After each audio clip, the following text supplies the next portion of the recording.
فبأي آلاء ربكما تكذبان. Kemudian kita lanjutkan pembahasan yang berikutnya, poin yang ketujuh yang ada di kitab Al-Muyassaru fi Ilmin Nahwi, yaitu pembahasan al-maksuru. Dalam bahasa Arab ada istilah isim maksur. Jadi ada istilah isim maksur. Apa itu isim maksur? Ya. Di sini dijelaskan bahwasannya yang namanya isim maksur, jadi poin yang ketujuh kita bisa lihat di kitab Al-Muyassar halaman yang ke-9 untuk poin yang ketujuh al-maksuru. Isim maksur. Apa itu isim maksur?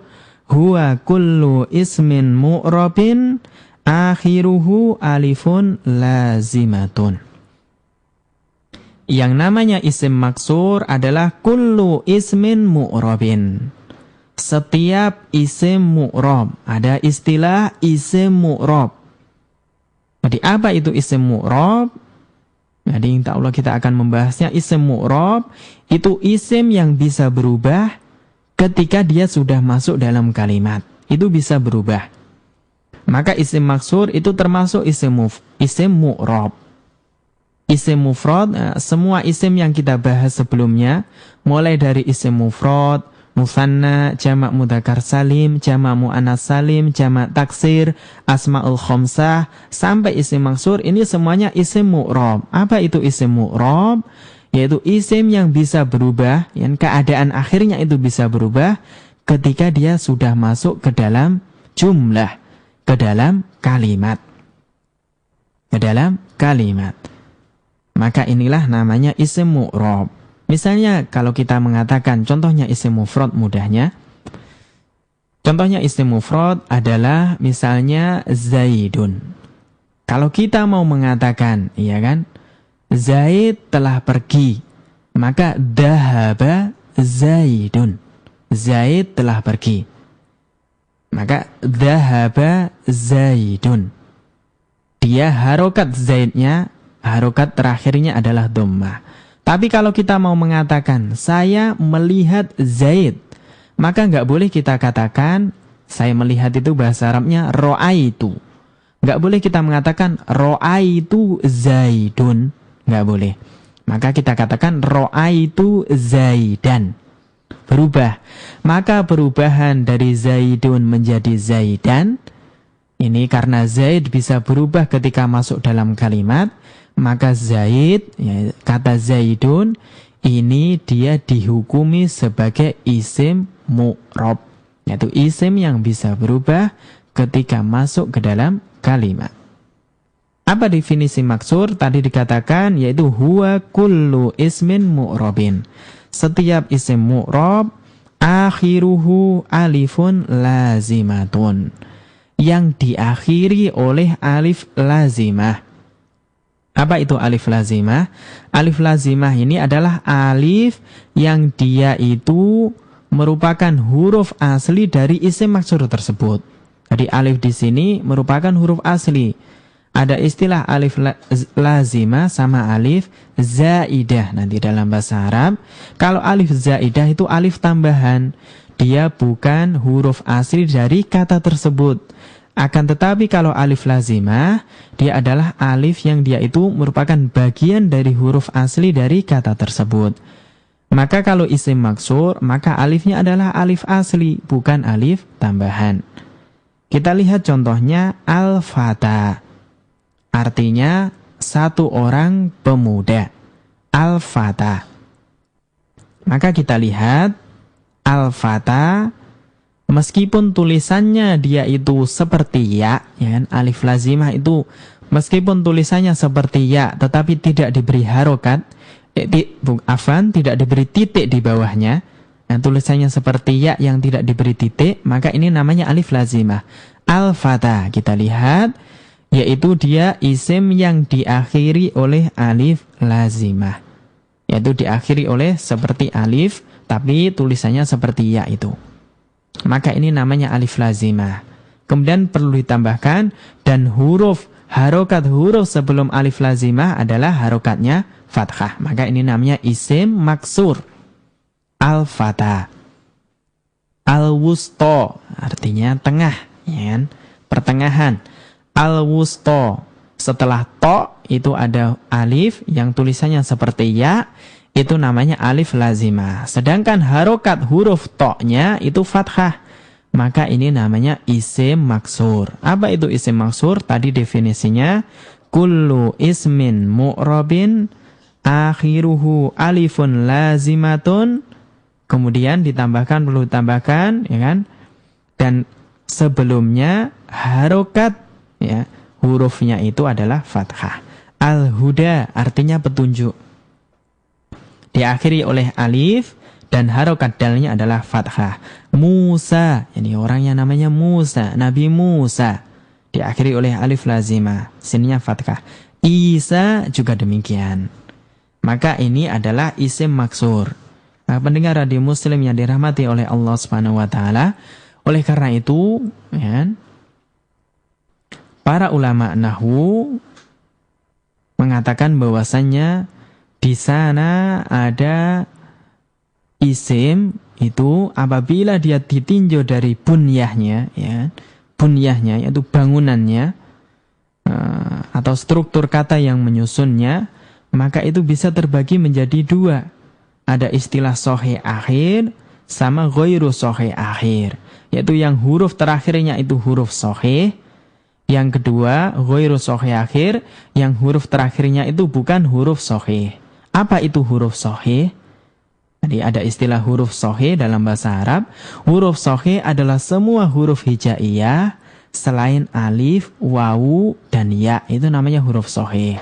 Sedangkan huruf yang tidak sahih atau istilahnya huruf illat, ada istilah huruf illat, huruf yang berpenyakit, itu cuma ada 3, alif, wawu, dan ya. Oleh karena itu isim maksur itu termasuk isim yang ghairu sahih akhir, karena diakhiri oleh alif, dan alif tadi dikatakan sebagai huruf illat. Maka demikian. Kalau isim mufrad, ya kan, isim mufrad misalnya Zaidun, Muhammadun, Aliyun, dikatakan dia yaitu isim yang sahih akhir. Kemudian pembahasan tentang isim maksur. Nah, ada kaidah bahwasanya wa idza nuwina al-maksuru bakiyat alifuhu khatton wa khudifat lafdon.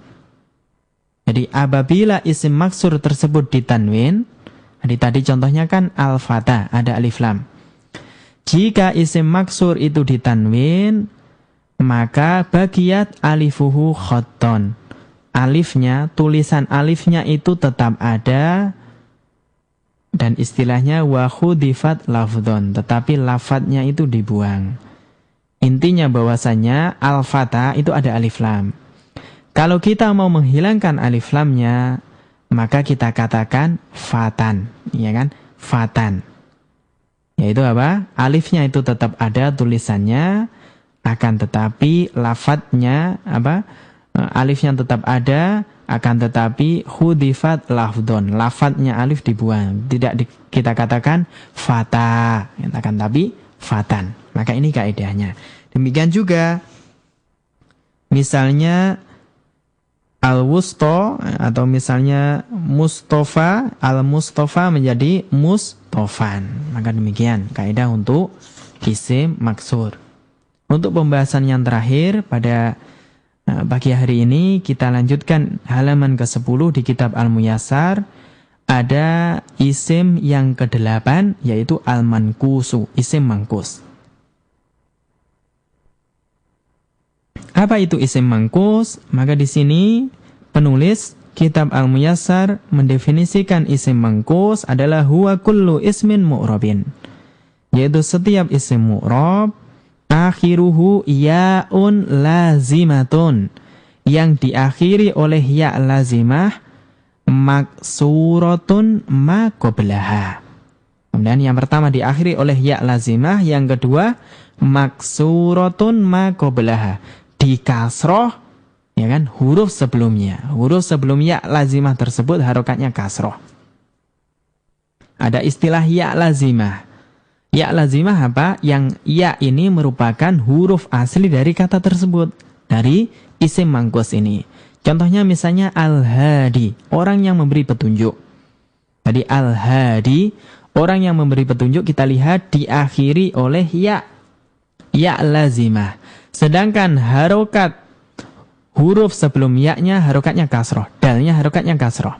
Maka ini namanya isim mangkus. Al-hadi. Az-zani, orang yang berzina. Ad-da'i, orang yang menyeru. Ini semuanya diakhiri oleh ya lazimah. Dan huruf sebelum ya lazimahnya harokatnya kasroh. Ar-rami, orang yang melempar. Al-qadi, orang yang memberi hukum atau hakim. An-nahi, orang yang melarang. Maka ini semuanya kita katakan adalah isim mangkus. Yaitu isim yang dia diakhiri oleh ya lazimah. Dan huruf sebelum ya lazimahnya itu harokatnya kasroh. Maka ini namanya isim mangkus. Kemudian, kaidah untuk isim mangkus. Maka wa idza nuwina, apabila isim mangkus tersebut ditanwin, maka hudifat ya'uhu. Maka ya-nya dibuang. Ya-nya dihilangkan. Dalam dua keadaan. Yaitu dia nanti apabila masuk dalam kalimat itu, apabila ini isim mangkus ini sudah masuk dalam kalimat, misalnya sebagai nanti kedudukannya sebagai pelaku, ya kan, sebagai subjek, maka nanti ya-nya dibuang. Maka misalnya al-qadi, maka nanti menjadi qadin. Kalau ditanwin alif lamnya dibuang menjadi qadin. Maka demikian. Misalnya kalau al-hadi menjadi hadin. Akan tetapi kalau dia posisinya di fathah, maka tidak dihilangkan. Qadi, maka menjadi qadiyan. Menjadi qadiyan. Demikian kaidah untuk isim mangkus. Pendengar radio Muslim yang dirahmati oleh Allah Subhanahu wa taala, demikianlah pembahasan kita pada pagi hari ini tentang kitab Nahwu, yaitu Al-Muyassar fi Ilmin Nahwi. Kita sampai ke dalam halaman 9 dari kitab Al-Muyassar. Semoga apa yang kita pelajari pada pagi hari ini dapat memberikan manfaat untuk kita semuanya, sehingga dapat menambah pengetahuan kita tentang bahasa Arab, khususnya tentang ilmu Nahwu. Yang kita akhiri, jika ada kesalahannya, ana mohon maaf. Yang benarnya datangnya dari Allah Subhanahu wa taala. Subhanakallahumma wa bihamdik, asyhadu an la ilaha illa anta, astaghfiruka wa atubu ilaik. Wa akhiru da'wana walhamdulillahirabbil alamin.